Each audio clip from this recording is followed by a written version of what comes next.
ہر ایک نشیب اونچا کیا جائے گا اور ہر ایک ٹیڑھی چیز سیدھی اور ہر ایک ناہموار جگہ ہموار کی جائے گی، اور خداوند کا جلال آشکارا ہوگا اور تمام بشر اس کو دیکھے گا، کیونکہ خداوند نے اپنے منہ سے فرمایا ہے۔ اس حصے کی شروعات بیابان میں پکارنے والے کی آواز سے ہوتی ہے، پھر وہ راہ تیار کرنے کے متعلق بات کرتا ہے تاکہ خداوند کا جلال ظاہر ہو۔ آپ اس میں کیا دیکھتے ہیں؟ یہ نبوت واضح طور پر یوحنا بپتسمہ دینے والے کے حوالے سے ہے، جیسے کہ متی، مرکز، لوکا اور یوحنا میں اس آیت کو یوحنا بپتسمہ دینے والے کے حق میں درج کیا گیا، جو کہ بیابان میں پکارنے والے کی آواز ہے، جو کہ یوحنا بپتسمہ دینے والا ہے۔ وہ کہتا ہے خدا کی راہ درست کرو، صحرا میں ہمارے خداوند کے لیے راہ ہموار کرو، اور میں کہوں گا کہ وہ کچھ باتیں کرتا ہے جن کا اخلاقی مطلب ہمارے لیے مفید ہوگا۔ ان الفاظ کا اطلاق جسمانی طور پر ہوتا ہے جب کوئی اہم شخص آنے والا ہو۔ دیکھیں، اس وقت کی سڑکیں آج کے وقت کی طرح پکی نہ تھیں، پہلے کسی کو راہ کو تیار کرنا ہوتا تھا، اسے نشیب اونچا کرنا ہوتا تھا اور ہر پہاڑ کو نیچا کرتا تھا تاکہ رتھ کا گزر ہو سکے۔ جی ہاں، اور یوحنا بپتسمہ دینے والے نے یہی کیا، اور یوحنا بپتسمہ دینے والا وادی میں کام کر رہا تھا تاکہ اونچی جگہ کو نیچا کرے۔ وہ اخلاقی گراوٹ کو اونچا کر رہا تھا اور ہر پہاڑ اور ٹیلے یعنی غرور کو نیچا کر رہا تھا، اور وہ مغروروں کے خلاف تھا، اور ٹیڑھی چیزیں سیدھی کی گئیں اور ناہموار چیزیں ہموار کی گئیں، یعنی کہ وہ اس قوم کی ٹیڑھی چیزیں سیدھی اور ہر ناہموار جگہ کو ہموار کر رہا تھا، یعنی کہ وہ اس قوم کی اخلاقیات کو سدھار رہا تھا اور درست کر رہا تھا کہ وہ مسیح کو قبول کریں۔ لیکن افسوس، انہوں نے یوحنا کے ساتھ کیا کیا، اور بذات خود مسیح کے ساتھ بھی کیا کیا؟ انہوں نے یوحنا کو رد کیا اور بدلے میں ناچنے والی کو فوقیت دی، اور مسیح کو مارا اور گنہگار ڈاکو کو ترجیح دی۔ صحیح، چلیے مہمانوں سے ان کا سوال جانتے ہیں۔ ہم چاہتے ہیں کہ چھٹی اور 7ویں آیات میں جو باتیں کی گئیں ان کی وضاحت کی جائے۔ ایک آواز ہے کہ منادی کر، اور میں نے کہا کہ میں کیا منادی کروں؟ ہر بشر گھاس کی مانند ہے اور اس کی ساری رونق میدان کے پھول کی مانند۔ گھاس مرجھاتی ہے، پھول کملاتا ہے، کیونکہ خداوند کی ہوا اس پر چلتی ہے۔ یقیناً لوگ گھاس ہیں۔ ہم چاہیں گے کہ ان الفاظ کی وضاحت کی جائے۔ جی بھائی یوسف، آپ چھٹی آیت کی وضاحت فرما دیجیے۔ اسے ایک آواز آئی کہ منادی کر، اور جب اس نے سنا تو اس نے کہا کہ میں کیا منادی کروں، اور اس کی ساری رونق میدان کے پھول کی مانند ہے۔ اور پولس رسول نے ان الفاظ کا حوالہ اپنے پہلے خط کے پہلے باب میں دیا، اور اس نے اختتام اس بات پر کیا کہ ہمارے خداوند کا کام ابد تک قائم رہے گا۔ پطرس کو احساس ہوا کہ ہر بشر گھاس کی مانند ہے، انسان سے باز رہ، اور میں کہوں گا جی کہ خداوند نے ایک دن پطرس رسول سے کہا، تم سب اسی رات میری بابت ٹھوکر کھاؤ گے، کیونکہ لکھا ہے کہ مسیح یہ بات صرف اپنے علم کل کی بنا پر نہیں بلکہ لکھے ہوئے کے مطابق کرتا ہے، کیونکہ لکھا ہے کہ میں چرواہے کو مار دوں گا اور بھیڑیں پرگندہ ہو جائیں گی۔ اور پھر پطرس نے اس سے کہا، گو سب تیری بابت ٹھوکر کھائیں گے، لیکن میں کبھی ٹھوکر نہ کھاؤں گا۔ پھر یہ ثابت ہوا کہ مسیح کی بات سچ تھی، اور بائبل کی بات سچ ہے۔ ہر بشر گھاس کی مانند ہے، اور اس کی ساری رونق میدان کے پھول کی مانند۔ اس کی مدت کتنی قلیل ہے۔ پطرس کی وفاداری کیسی قداور تھی، جو کہتا تھا کہ وہ اپنے مالک کے لیے جان دے سکتا ہے۔ جب آزمائش کا لمحہ آیا تو ثابت ہو گیا کہ ہر بشر گھاس کی مانند ہے، اور اس کی ساری رونق میدان کے پھول کی مانند، پر ہمارے خدا کا کلام ابد تک قائم رہے گا۔ غرور کو ترک کر دیجیے، اور جو کچھ بائبل مقدس انسان کے متعلق کہتی ہے اسے بنا بحث کیے ہوئے قبول کیجیے، کیونکہ وہی سچائی ہے۔ پطرس نے بھی یہ تجربہ کیا کہ ہر بشر گھاس کی مانند ہے۔ مثلاً ہیرودیس اپنی ساری عظمت اور شان کے باوجود ایک ہی رات میں فنا ہو گیا، لیکن خداوند نے پطرس سے جو کچھ کہا کہ جب تو بوڑھا ہو جائے گا وہی بات پوری ہوئی۔ یہ فرق ہے انسان کی شان و شوکت اور خدا کے کلام کی مضبوطی اور استحکام کے دوران۔ دراصل اعمال کی کتاب کے 12ویں باب میں کہوں گا کہ ہیرودیس کی شان و شوکت اپنے عروج پر تھی، یہاں تک کہ انہوں نے اس سے یہ کہا کہ لوگ پکار اٹھے، یہ انسان کی آواز نہیں خدا کی آواز ہے۔ اسی دم خدا کے فرشتے نے اسے مارا، اس لیے کہ اس نے خدا کی تمجید نہ کی، مگر خدا کا کلام پھیلتا اور ترقی کرتا گیا۔ باب کے آخر میں جلال خدا کے کلام کو ملتا ہے۔ صحیح۔ بھائی یوسف، پچھلی پکار کے بعد ایک اور پکار 9ویں آیت سے 11ویں آیت میں ہے۔ اے سیون کو خوشخبری سنانے والی اونچے پہاڑ پر چڑھ جا، اور اے یروشلم کو بشارت دینے والی زور سے اپنی آواز بلند کر۔ خوب پکار اور مت ڈر، یہودا کی بستیوں سے کہہ دیکھو اپنا خدا، دیکھو خدا بڑی قدرت کے ساتھ آئے گا اور اس کا بازو اس کے لیے سلطنت کرے گا۔ دیکھو اس کا صلہ اس کے ساتھ ہے اور اس کا اجر اس کے سامنے۔ وہ چوپان کی مانند اپنا غلہ چرائے گا، وہ بروں کو اپنے بازوؤں میں جمع کرے گا اور اپنی بغل میں لے کر چلے گا، اور ان کو جو دودھ پلاتی ہیں آہستہ آہستہ لے کر چلے گا۔ آپ اس میں کیا دیکھتے ہیں؟ میں اس میں ایک دوہری بات دیکھتا ہوں۔ پہلے وہ کہتا ہے اے سیون کو خوشخبری سنانے والی، وہ مونس کا استعمال کیوں کرتا ہے؟ اور اے اسرائیل کو بشارت دینے والی اپنی آواز بلند کر۔ عورت ایک کمزور برتن ہے، اور زبور 68 میں لکھا ہے بلکہ خداوند حکم دیتا ہے۔ خوشخبری دینے والیاں فوج کی فوج ہیں، یعنی کہ خوشخبری کو پہچاننے والے دراصل کمزور ہیں، اور جو خوشخبری وہ پہنچاتے ہیں وہ کیسی عظیم ہے۔ دیکھو اپنا خدا، یہاں وہ دوسری مرتبہ مسیح کا ذکر کرتا ہے جو بیت الحم سے آ کر خداوند کہلایا، اور جیسا کہ لکھا ہے کہ خداوند کی راہ تیار کرو، اور وہ خدا بھی ہے۔ نہ صرف خداوند بلکہ وہ چرواہا ہے۔ لکھا ہے دیکھو خداوند خدا بڑی قدرت کے ساتھ آنے والا ہے، وہ چوپان کی مانند اپنا غلہ چرائے گا۔ اور ہم جانتے ہیں کہ مسیح نے ایک سے زیادہ مرتبہ اپنے متعلق کہا کہ وہ اچھا چرواہا ہے، اور ہم جانتے ہیں کہ خدا کے سوا اچھا چرواہا اور کوئی نہیں ہے، کوئی نیک نہیں بلکہ ایک، یعنی خدا۔ اور اس حصے میں کتنے ثبوت ہیں کہ یسوع ہی خدا ہے اور چرواہا بھی۔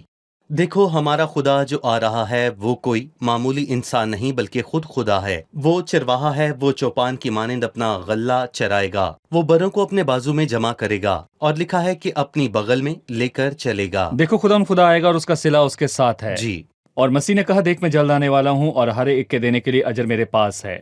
اور یہ ثبوت ہے کہ یسوع مسیح خدا ہے جو جسم میں ظاہر ہوا، یہوہ۔ بالکل۔ آپ 12 تا 17 آیات پر اپنی رائے کا اظہار کریں خدا کی لامحدود قدرت کے متعلق۔ پچھلے حصے میں آپ نے خدا کے اپنے لوگوں کی مسلسل امداد کرنے کے حوالے سے بات کی، لیکن یہاں خدا کی لامحدود قدرت کے حوالے سے بات کی گئی ہے۔ یہ بہت ہی شاندار گفتگو ہے۔ مثال کے طور پر انسان ستاروں اور سیاروں کے درمیان کے فاصلے کو نورانی سالوں سے ماپتا ہے، لیکن یہ عظیم شخص انہیں کس سے ماپتا ہے؟ بالشت کے ساتھ۔ اس نے آسمان کی پیمائش ایک بالشت سے کی۔ کیسی عظیم بات ہے! نہ صرف یہ بلکہ کس نے سمندر کو چلو سے ناپا، اور زمین کی گرد کو پیمانے میں بھرا، اور پہاڑوں کو پلڑوں میں وزن کیا، اور پھر وہ کہتا ہے دیکھ قومیں ڈول کی ایک بوند کی مانند ہیں، یعنی بے قیمت ہیں۔ اگر کسی کے ڈول سے ایک بوند گر جاتی ہے تو وہ اس بوند کی پرواہ نہیں کرے گا، اور ترازو کی ایک باریک گرد کی مانند گنی جاتی ہیں۔ اور پھر وہ کہتا ہے سب قومیں اس کی نظر میں ہیچ ہیں، بلکہ وہ اس کے نزدیک بطالت اور ناچیز سے کمتر گنی جاتی ہے۔ یہ خدا کی لامحدود قدرت ہے جو انسان سے مختلف ہے۔ سب قومیں ہیچ اور ترازو کی گرد کی مانند ہیں۔ وہ نہ صرف خدا کی لامحدود قدرت کا تذکرہ کرتا ہے بلکہ 18ویں آیت میں وہ خدا کی انفرادیت اور خدا کے جلال کا ذکر بھی کرتا ہے۔ پس تم خدا کو کس سے تشبیہ دو گے اور کون سی چیز اس سے مشابہ ٹھہراؤ گے؟ اور وہ بتوں کی بابت کہتا ہے کہ وہ کس طور پر ڈھالے اور تراشے جاتے ہیں، ان کی عبادت ہوتی ہے۔ آپ خدا کی قدرت اور اس کی موجودگی اور انفرادیت کو بتوں سے کس طور پر فرق پاتے ہیں؟ بت جو لوگوں کے ہاتھ کے بنے ہیں، جبکہ وہ خدا اور انسان یا قوموں کے درمیان موجود ایک فرق کی بات کر چکا، جو کہ خدا اور بتوں کے درمیان ہے، کہ خدا اور بتوں کے درمیان کیسا بڑا فرق ہے۔ پس تم خدا کو کس سے تشبیہ دو گے اور کس چیز کو اس کے مشابہ ٹھہراؤ گے؟ ایک بت سے؟ کیا ہم خدا کو ایک بت کے برابر کہہ سکتے ہیں؟ تراشی ہوئی مورت کاریگر نے اسے ڈھالا اور سونار اس پر سونا مڑتا ہے۔ اس کے پاس نظر گزراننے کو کچھ نہیں، وہ ایسی لکڑی چن لیتا ہے جو سڑنے والی نہیں۔ وہ ہوشیار کاریگر کی تلاش میں ہے تاکہ ایسی مورت بنائے جو قائم رہ سکے، یعنی کہ اس کا توازن قائم کرے، ورنہ وہ گر جائے گی۔ ہم نے ماضی میں دیکھا دجون گر گیا۔ تم خدا کو کس سے تشبیہ دو گے؟ دیکھیں دراصل بھائی میں کہوں گا کہ ہم اس حصے میں بائبل مقدس کی شان کو دیکھتے ہیں۔ غیر ایماندار رہنما اس بات پر تنقید کرتے ہیں کہ یہ سایہ خورش سے پہلے ہوا، وہ نام بنام اس کا ذکر کرتا ہے۔ یہاں کوپرنیکوس سے پیشتر اور مگلیان سے پیشتر اور کرسٹوفر کولمبس سے پیشتر بائبل ہمیں ایک سائنسی تحقیق کے متعلق بتاتی ہے جو کچھ صدیوں پہلے تک دریافت نہ ہوا تھا۔ زمین کی گولائی وہ محیط زمین پر بیٹھا ہے۔ تمام قدیم لوگ یہ سمجھتے ہیں کہ زمین چپٹی ہے اور ستونوں پر کھڑی ہے، لیکن یہاں لکھا ہے کہ وہ محیط زمین پر بیٹھا ہے۔ اس سے پہلے ایوب کہتا ہے کہ وہ زمین کو خاک میں لٹکاتا ہے۔ کسی نے کبھی یہ سوچا کہ زمین خلا میں تیر رہی ہے؟ یہ مانا جاتا ہے کہ زمین ستونوں پر کھڑی ہے۔ یہ واضح ہے، بائبل سائنسی حقائق کی بات کرتی ہے اور یقیناً یہ کوئی سائنسی کتاب نہیں۔ پہلے ہمیں یہ سمجھنا ہوگا لیکن کہ جو لکھا ہے سائنسی اعتبار سے درست ہے۔ جی، خدا ہرگز خطا نہیں کر سکتا۔ جی صحیح۔ ہاں، شکریہ بھائی، ہم قسط کے اختتام پر پہنچ چکے ہیں۔ بہرحال پھر بھی 40ویں باب کی کچھ مفید باتیں رہ گئی ہیں اور ہم کوشش کریں گے کہ اگلی قسط میں ان پر بات ہو۔ اب وقت ہے کہ مہمانوں سے ہم ان کی رائے جانیں۔ ہم نے جانا کہ 40ویں باب کی شروعات سے جس کا آج ہم نے مطالعہ کیا، یسایہ کی کتاب کا ایک نیا حصہ شروع ہوتا ہے۔ یہ حصہ 40 تا 66 حصوں میں تقسیم کیا گیا ہے۔ کیا کوئی مجھے ان کے متعلق بتا سکتا ہے؟ اس حصے کے 27 ابواب ہیں اور 3 حصوں میں تقسیم کیا گیا ہے۔ 3 ضرب 9۔ پہلا حصہ ان لوگوں کے متعلق ہے جو بائبل کی اسیری میں گئے۔ دوسرا حصہ مسیحا اور صلیب کے حوالے سے ہے، اور تیسرا حصہ لوگوں کی بحالی اور مستقبل کی برکتوں کا ہے۔ مستقبل کی برکتیں 3 ضرب 9 مساوی 27۔ جی بھائی یوسف۔ برکتیں آخری زمانے میں، آخری حصے میں۔ جی ٹھیک ہے۔ بائبل کے خلاف دعویٰ کیا جاتا ہے کہ یسایہ کے دوسرے حصے کا مصنف یسایہ کے بجائے کوئی اور ہے۔ ایک اور دلیل دی جاتی ہے کہ 100 برس بعد ہونے والے واقعات کا تذکرہ کرتا ہے، جیسے کہ بائبل کی اسیری اور شاہ فارس خورس کے نام کا تذکرہ۔ ہم ثبوت چاہتے ہیں کہ دونوں حصوں کا مصنف یسایہ ہی ہے۔ پہلا ثبوت دونوں حصوں کے درمیان لسانی ہم آہنگی ہے۔ مثلا اسرائیل کے قدوس کا ذکر پہلے حصے میں 12 مرتبہ ہوا اور دوسرے حصے میں 14 مرتبہ، اور یسایہ کے صحیفے سے نئے عہد نامے میں بھی حوالے دیے گئے۔ شاید مضبوط ترین یوحنا 12 میں ہے، جہاں اس نے ایک ہی آیت میں دونوں حصوں سے حوالہ پیش کیا۔ پہلا حوالہ یسایہ 6 سے ہے اور دوسرا حوالہ یسایہ 53ویں باب سے ہے۔ جی، اس نے دونوں حصے یسایہ ہی سے منسوب کیے۔ بہت اچھے، آپ کا کیا خیال ہے؟ ٹھیک ہے۔ 9ویں سے 11ویں آیت میں مسیح کی الوہیت کے متعلق کون سے ثبوت ملتے ہیں؟ جی، کون بتائے گا؟ 9ویں آیت میں وہ کہتا ہے دیکھو اپنا خدا، اور وہ اس کی صفات کا ذکر کرتا ہے کہ وہ چوپان کی مانند اپنا غلہ چرائے گا، اور یسوع جو زمین پر تھا اس نے کہا اچھا چرواہا میں ہوں، اور کہا خداوند خدا آئے گا اور اس کا اجر اس کے سامنے ہے۔ یہی بات خداوند یسوع نے بھی کی، دیکھ میں جلد آنے والا ہوں اور ہر ایک کے دینے کے لیے اجر میرے پاس ہے۔ اس سے مسیح کی الوہیت ظاہر ہوتی ہے۔ دیکھو خداوند خدا آئے گا اور اس کا اجر اس کے سامنے ہے، اور خداوند نے کہا دیکھ میں جلد آنے والا ہوں اور ہر ایک کے دینے کے لیے اجر میرے پاس ہے۔ اور یہ بھی کہ خداوند خدا آتا ہے چوپان کی مانند، اور مسیح نے کہا اچھا چرواہا میں ہوں۔ اچھا چرواہا بھیڑوں کے لیے اپنی جان دیتا ہے۔ بھائی یوسف، ہم اس میں یوحنا بپتسمہ دینے والے کے الفاظ شامل کر سکتے ہیں کہ میں بیابان میں پکارنے والے کی آواز ہوں کہ تم خدام کی راہ کو سیدھا کرو۔ سو یوحنا خدام کی راہ کو سیدھا کر رہا تھا جو آنے والا تھا، اور مسیح ہی ہے جو یوحنا کے بعد بالکل۔ آیا۔ صحیح۔ جی ہاں، شکریہ، خداوند آپ کو برکت دے۔ اگلے پروگرام خدا میں آپ آپ کو سے پھر برکت دے۔ ملاقات ہوگی۔